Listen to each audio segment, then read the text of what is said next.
and body language. So if I give you the teacher look, you know, if you're not paying attention, Eleanor, and I'm kind of looking at you, you're going to know right away. See her sad face, right?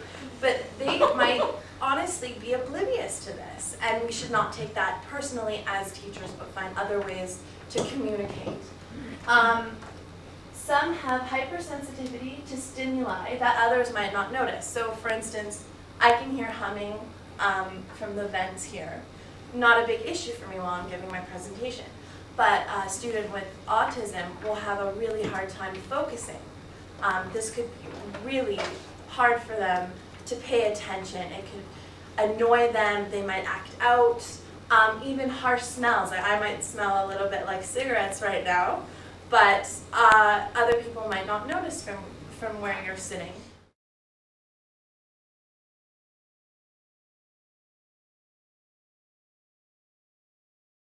Did anyone else have the chance to work with someone, maybe during their practicum, that had autism, that would like to share? Yeah? Well, there was one guy in the science class, and his support worker wasn't there, like she would come and go, and he was really high functioning, like he had a lot of help. His mother was like some kind of doctor, like she knew everything, she really helped him along. So, but it was interesting, like he'd get up right in the middle of class, come over, can you help me, like what is he talking about and stuff, and like, where's my support worker? I'm like, okay, yeah, I just try to help him. Yeah.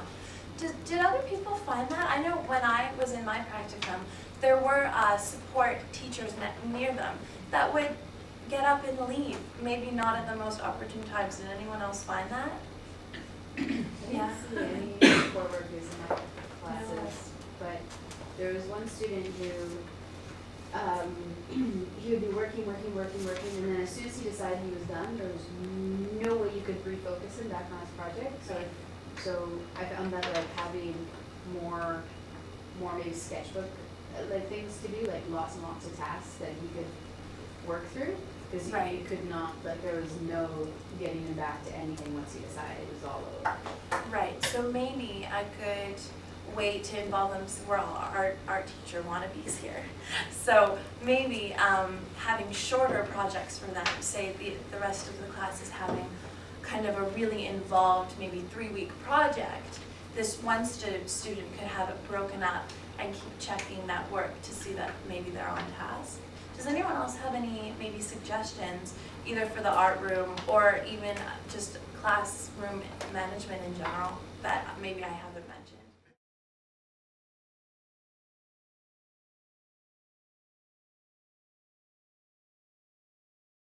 Like they don't have those, they can't pick up on those social cues as well because they can't see your facial expressions. Exactly. And so, you know, if they keep talking and you're getting bored and you're like, oh, shut up, they can't pick up on that. So this woman was just saying, she's like, you know, I say like, you know, okay, shut up, you know, and she's like, and he wants to hear that because he doesn't know, and he's like, oh, okay, sorry, like, or she'll be like, what can you do for me right now? And he'll be like, shut up, and she'll be like, yeah. And it seems like a little harsh. It seems harsh, but like that's what they're told to do with this student because he doesn't know. So I think like maybe just being really open and expressing your emotions and being like, look, I'm kind of angry, or I'm upset, or I'm sad, like maybe saying those things, right? They're not like picking up your facial expressions. Yeah, as I mentioned, you have to be really literal, right? They're not going to pick up on my cues if I'm rolling my eyes or checking my watch, or they're, you know, you really have to be, okay, this is a good conversation, but we're running out of time, we have to move on to another topic. Or maybe write it down and come to me later. Make it really literal, and don't worry about, I mean, I wouldn't maybe suggest using shut up, that's really blunt, but be straightforward. Does anyone else have any suggestions?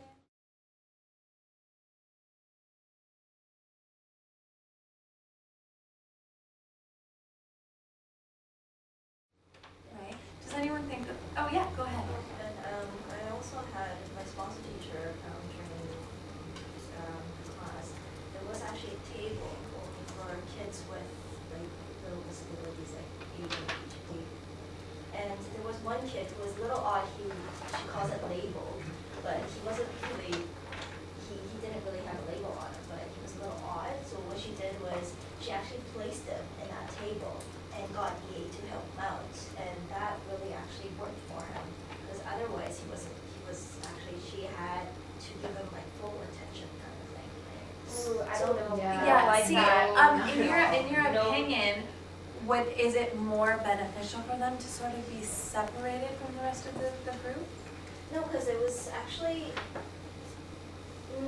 for me, I think it was like how she placed it kind of worked out, because it would be a lot more distraction for the other kids. Like the other kids were, I don't know, like they were placed aside. I'm not sure if that's the right thing to do, but I mean, that wasn't really too much distraction, because some kids would be going round and round, and that would be too distraction for the other kids. They wouldn't be able to do their own work, right? Right. I think maybe not doing that until it becomes a problem. Don't just make the assumption that it's going to be a problem right off the bat. But then again, we have partial knowledge. I understand that maybe it became a problem and that was part of her solution. But I really, really, really believe in full inclusion and integration. And I saw miraculous things of students helping each other out. This was a natural, organic thing happening because everybody was treated with equal respect. Oh, definitely. But yeah, maybe it was she definitely something. went through something that she actually made that decision. Exactly. Right? I'm That was gonna- working out for her. Sorry, I'm gonna have to interject here. It's getting a little heated, and I appreciate everyone's comments. If anyone has any advice or comments or anything they'd like to talk to me about, or if you two want to keep talking after class, I'd really like to continue this. I'm gonna have to wrap it up right now, but I thank you for all your input, and I hope you do talk about it afterwards. So thank you so much. I hope this was helpful to you in your teaching. That's correct.